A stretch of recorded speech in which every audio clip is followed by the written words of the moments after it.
Turumuzda kızımızı sol bestirmeyişe uzatmış oluyor. Kızımızın adanası kasına gelsin.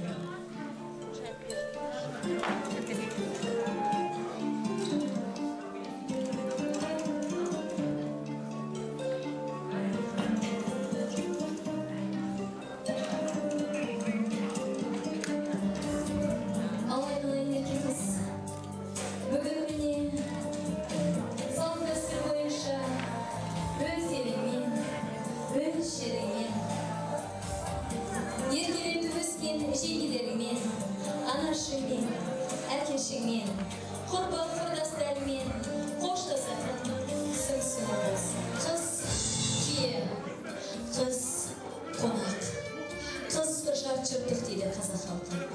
Дегенмен де жүрегінің бір шегін, бір бауырыңды жылып беру кез келген ата-анаға да оңай болмас. Дегенмен де қыз жар жыртық болғандықтан сол еліне, сол жеріне аман есен жетіп, сол елдің келіні болу керек. Әрине, осы салт дәстүр бойынша сол келін барған жерінде, сол келіні ол анасы болу керек.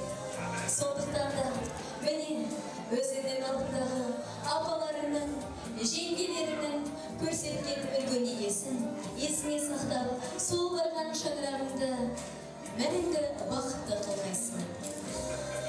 Біледі ғой қимастықтың өлшемін, ана болып, әке болып көрсегін. Өз қолымен үзісіп бергенде, жүрегінің ең қажетті бөлшегін демекші. Қызымыздың асқардағы әкесі өзінің барлық білім тәрбиесін бойына сіңдірген.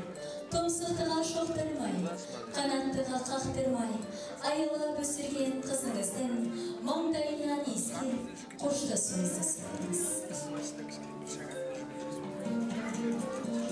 9 ай 9 күн құрсағында көтеріп, бір қолымен тал бесікті тербетсе, екінші қолымен бүкіл әлемді тербеткен асылда аяулынамыз.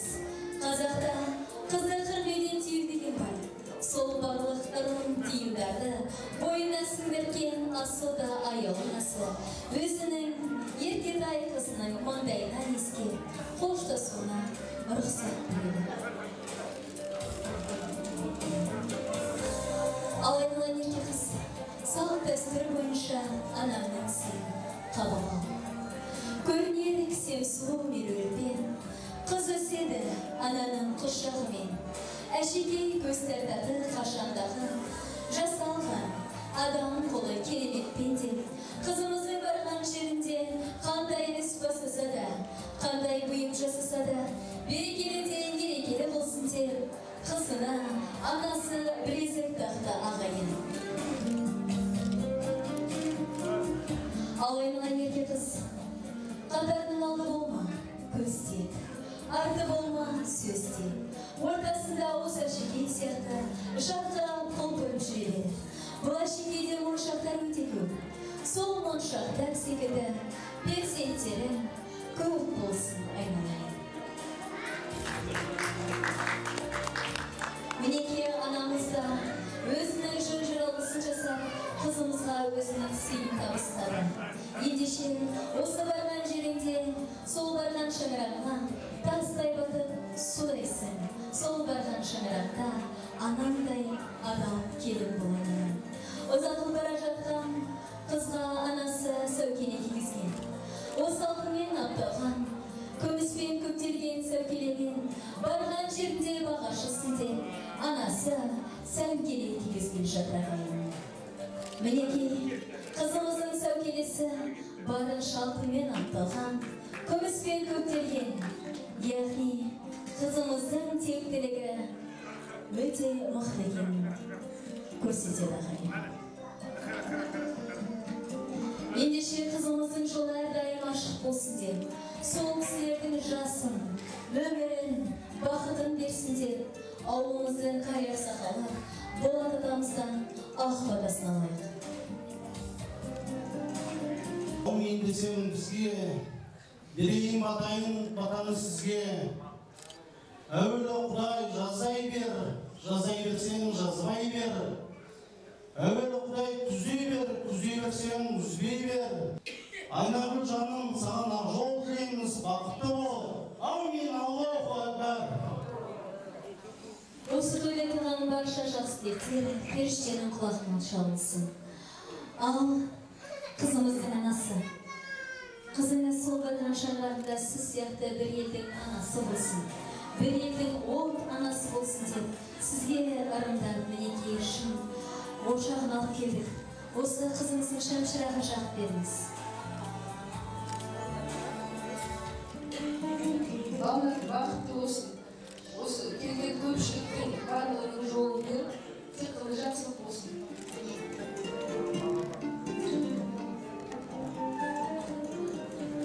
Қошемет ағайын, қызымыздың ошағын жағып берді. Ошағы мәңгі лаурап жанып өссін. Ал айлар қыз осы ошағында ешқашан сөндірмей, түтінін мәңгіге жанып жүре берсін. Ал еркешім, міне сізді ұзататында сәт келіп жетті. Сол барған шаңырағына тастай батып сөйлесіңіз. Сол барған шаңырағының о анасы болып, ошағын сөндірмей жанып. Қыз затларда артына қарамаған. Бізде сол салт дәстүр бойынша артына қарамай, сол жаңа ақ отауыңа аман десеңше. Ақ жол періште, ақ жол.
Sure.